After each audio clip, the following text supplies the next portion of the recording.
Hey friends, Andy Jenkins. Today I want to wrap up the series we've been talking about living by design, not default. We've been crushing this out for 1, 2, 3, 4. This is the 5th episode. All of these will stand alone on their own. However, I would encourage you to go back, loop back, get all of them, and just kind of listen. They all have kind of matching graphics. They're easy to find. All of the links are there where you can see each of them, and they're going to help you move forward from where you are to where you are designed to be. Again, living a life not by default. That is not what we want to do. We want to take our one shot at life and, oh goodness, we want to steward this gift extremely well. We want to serve others to the best of our capacity. We want to love fully.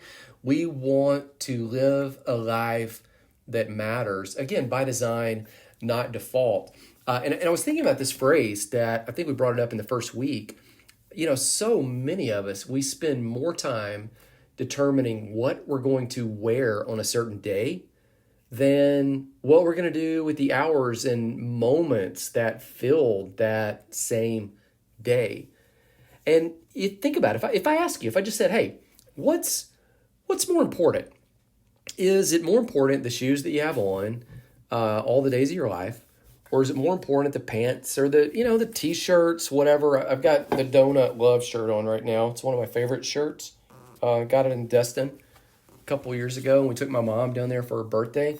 If I said, is it more important, the shoes, the shirts, the pants, even if it's a Donut Love shirt? Or is it more important what you do during the days that you're wearing all those clothes? I mean, you would say, you would absolutely say, oh, no, the days, the hours are more important than the clothes. For sure. The weeks matter more than the shoes.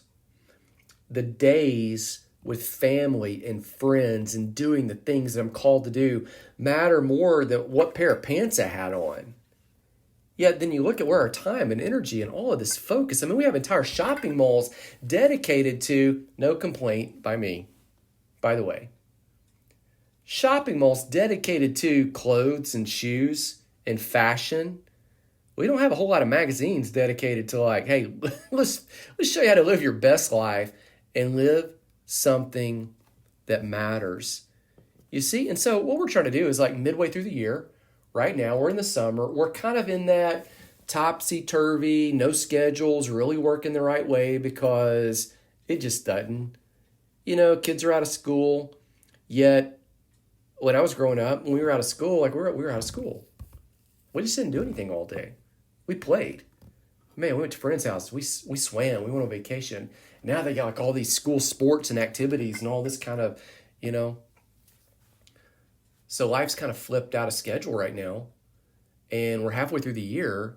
And we realize we kind of get this reboot, recalibrate at the end of the summer when everything kind of goes full throttle into the fall. And so now is the time we can step back and we can really think about what do we want to do over the next few months. You don't have to wait to the beginning of the new year to do a new thing. You can just create an artificial start whenever. And so the plan is live a life by design, not default. Now, all of that said, there are some links down in the show notes below where I've been writing out some notes of what I'm talking about. You can follow all that. The links I want to point to you are, number one is the free advanced planner. It is a PDF that's going to give you the tools that I use every single week to hopefully move myself from where I am to where I'm designed to be and to keep making life work and do it better. All of those links are down there for you where you can download the planner free. If you want to go ahead and go all in and buy it, absolutely do that. I put a link there for you too where you can get it on sale and get some free audio training. But goodness, we'll give it to you free. If you don't want to buy it, that's okay. Download it, use the worksheets, use the stuff that applies to you, print it out, keep reprinting it. Oh, goodness, for all I care, you don't ever have to buy it. You can just keep printing it and reprinting it and reprinting it.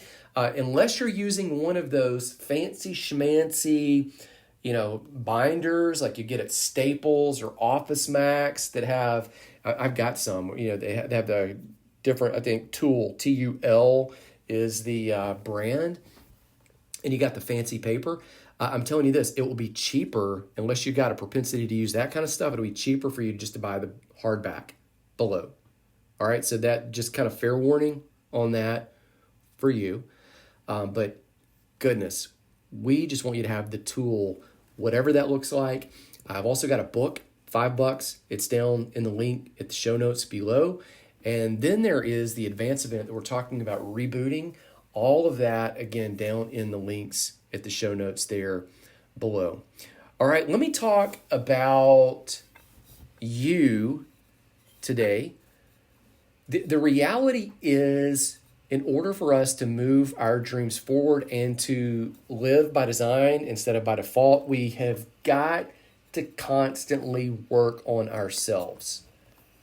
The life you're living and the things going on around you are the results of things that you're doing, the things that you're allowing to happen. I get it. Like sometimes there's trauma and sometimes there's certainly things out of your control.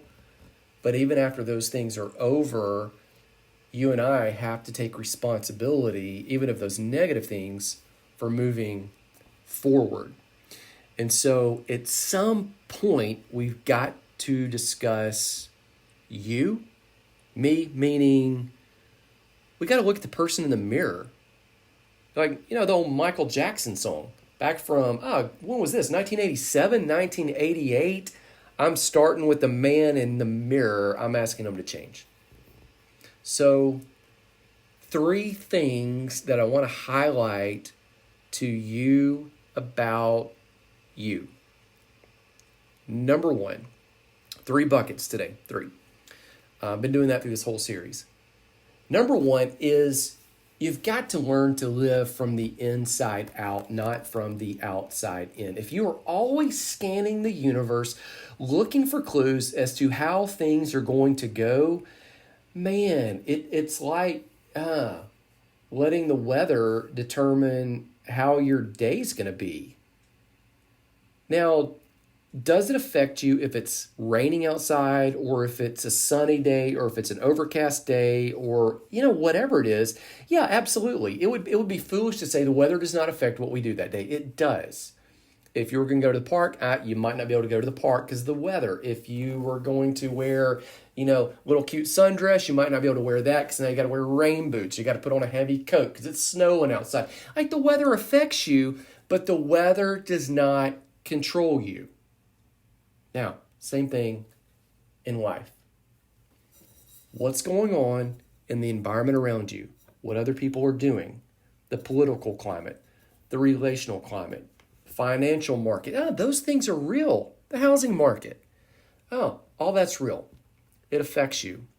However, you can't let it control you any more than you allow, whether it's raining, snowing, sunny, a freeze over, or just a perfect fall day to affect you.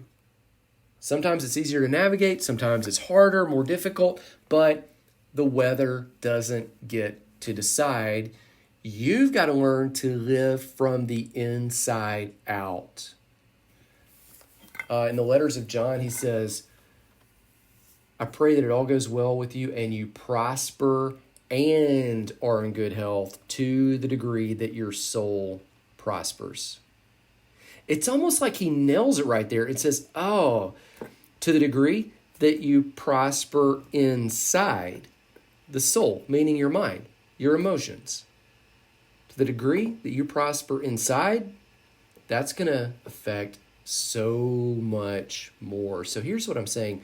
While you work on the dreams, while you work on the marriage, while you work on the relationship with your kids, while you work on the relationship with friends, your business, your goals, financially, your health, your fitness, your faith life. You start filling in the blank of all these other things. While you work on all of that, don't forget to work on you. Now, this is not an either or. It's not, I can work on me or I can work on that. No, or I can work on that, but I can work on me. No, it's like you just kind of do it all at the same time. Here's what's interesting. I'll put the stats down in the show notes. When I was pulling together some of the data for my book, Soul Wholeness, which I think we're going to run a free giveaway on that book soon. When I was pulling together the data, the research for that, I remember coming across this stat that said, it's from Yale, 15% of the people who succeed do so because of their education or skill. Okay, so that means that they effectively level up in their dream and succeed, worldly standard success, however you want to measure that, because of they just learned it and then just powered through it. 15%. 85% do so because of their interpersonal skills, their relational interaction. Now, that should, if you're thinking about it, loop you back to the previous episode about the importance of relationships in pursuing your dreams, and it highlights here the importance of working on you. At the core, you are a relational being. You're not just a doer, you're not just a project person, like you are relational.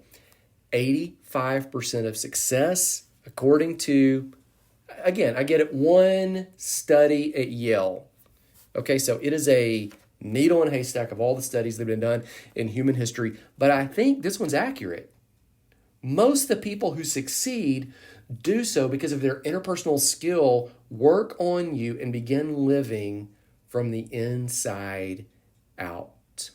That's bucket number one, live from the inside out. Okay, bucket, box, whatever, drop point number two is notice that some stuff is intensified. That's your word, intensified, as you grow, as you level up, as you start achieving dreams. Let me explain.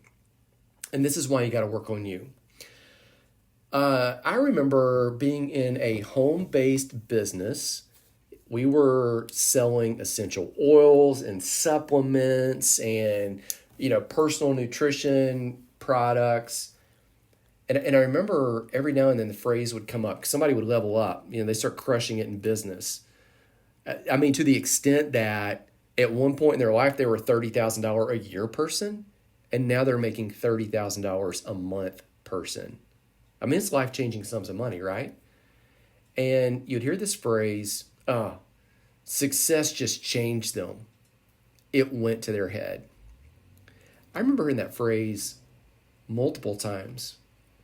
And as I really pondered it, thought about it, thinking through the ramifications of it, I now think, and I've thought this for 5-6 years, that success does not change people.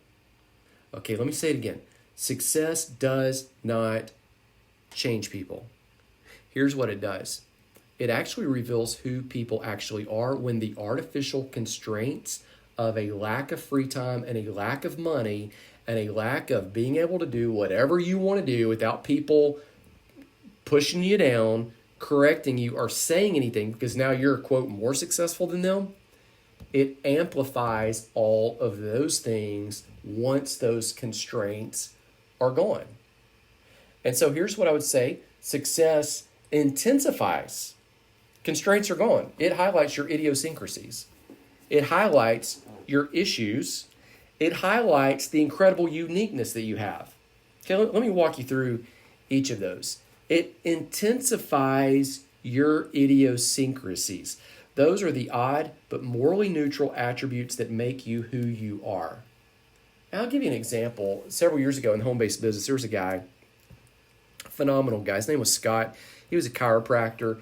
He was able to retire, and all of a sudden, he stops looking like a chiropractor, meaning like, short haircut, clean shaven, or just a very tight beard, mustache type thing, tucked in shirt. He starts growing out his hair, long beard. He suddenly looks like Grizzly Adams. And a very handsome, nice-looking man. I mean, he looks like, one of my friends saw him. He was speaking at one of my events. He said, he looks like a majestic lion. Somebody else said, he looks like Chewbacca. Now, if you were talking to Scott, here's what I think he would say. Man, like I've always wanted to dress like this, but when people come to your chiropractic office, like they expect you to be a certain way. What did success in the home-based business do?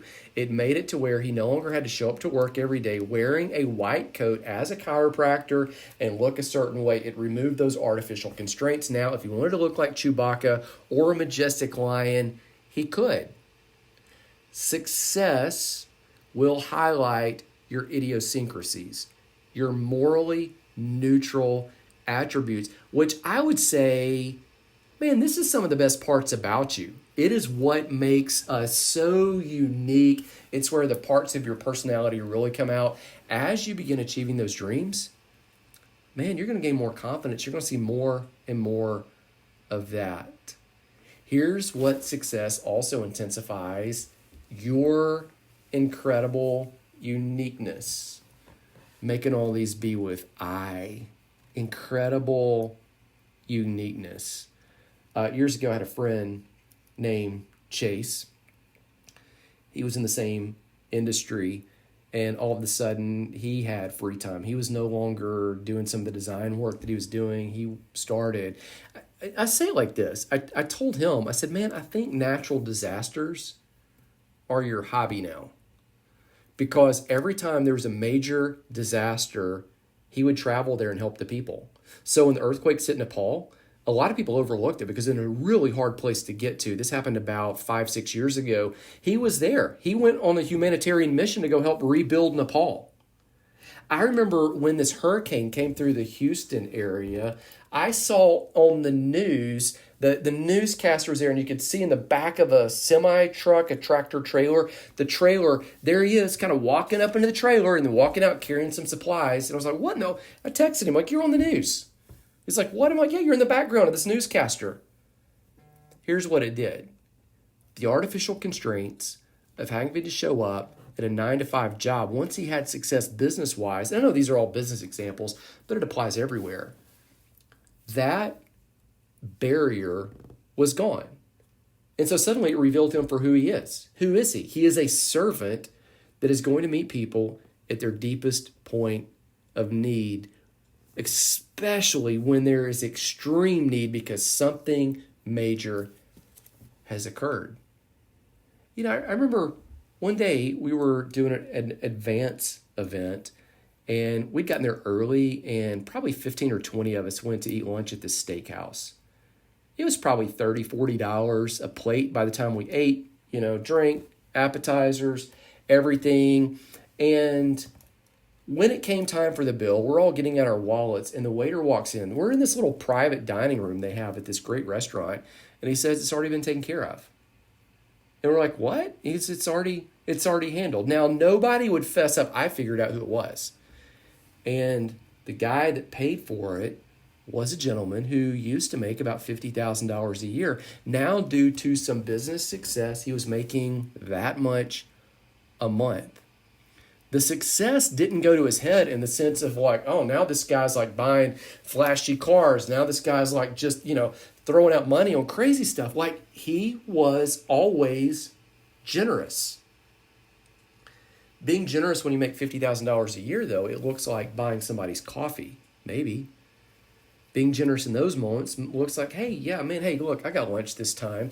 Being generous when you have more to spend looks like more generosity, even done in secret. Success intensifies your idiosyncrasies, so it doesn't change you. It just highlights what's been there all along, whether it's like, hey, this desire to grow your hair long or to dress a certain way. It highlights your incredible uniqueness. Hey, at heart, I want to serve people when there's a disaster. Hey, I'm generous.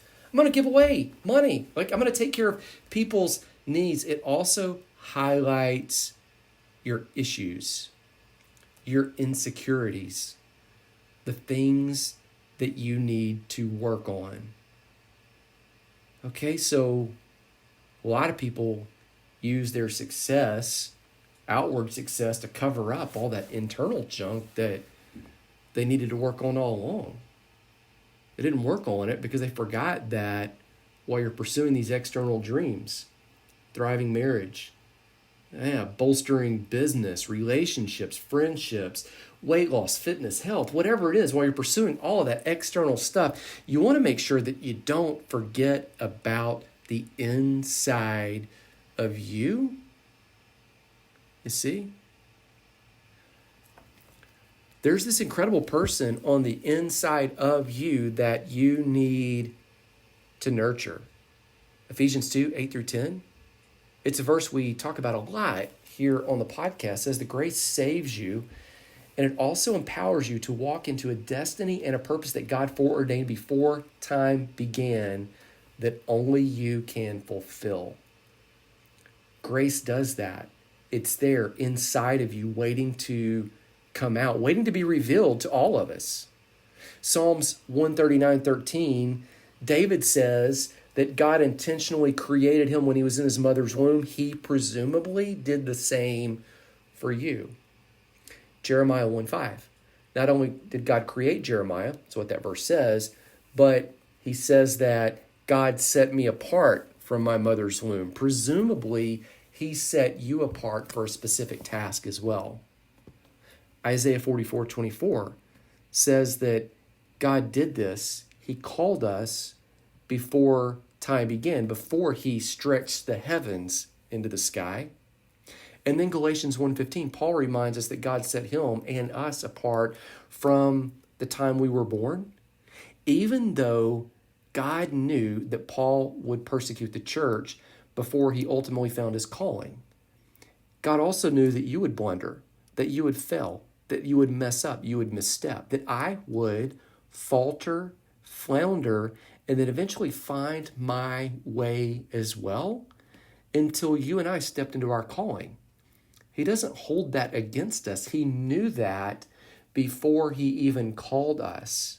What you and I have the opportunity to do is work from the inside out now, so that when those dreams come to fruition, when we live that life by design rather than default, we are the healthiest version of ourselves. And this is a constant, ongoing process of refinement, where in the kingdom of God, you are always leveling up from one degree of glory to another, not to earn something, but out of the freedom that you've been given in Christ to explore, to grow, to fail, to flounder, and to accelerate to who you're designed to be. Grace covers it all. So what am I saying? Work from the inside out, because the bigger stage, the larger platform you get, the more the stuff inside of you is intensified. Success doesn't change people. It reveals who we actually are. The final bucket that I want to talk about today is just this word interdependence. And here's just maybe the highlight. This kind of boomerangs back to the previous talk. If you look back at the dreams that you listed in week 1 of this series, most likely some of those dreams are for you, your health, your fitness. But when you start thinking about them, those dreams radically affect other people, and many of them are for other people. Now, so the dream that you have about your spouse, significant other, it's for you. It's also for them, and it affects them. The dream that you have in fitness, it might be for you, but it's also affects other people, because you're going to be around longer, you're going to be able to do more, you're going to be able to enjoy more with them. The dream that you have in finance or business, or the other goals you have with friendships, relationships, they're for you, yet they affect other people. Here's the point. Previous episode, I said you're not going to achieve the greatest dreams of yours on your own. Also, you're not going to achieve them for your own. Not on your own, and not for your own sake either. So work now on you. Being the kind of person that connects well with and empowers other people.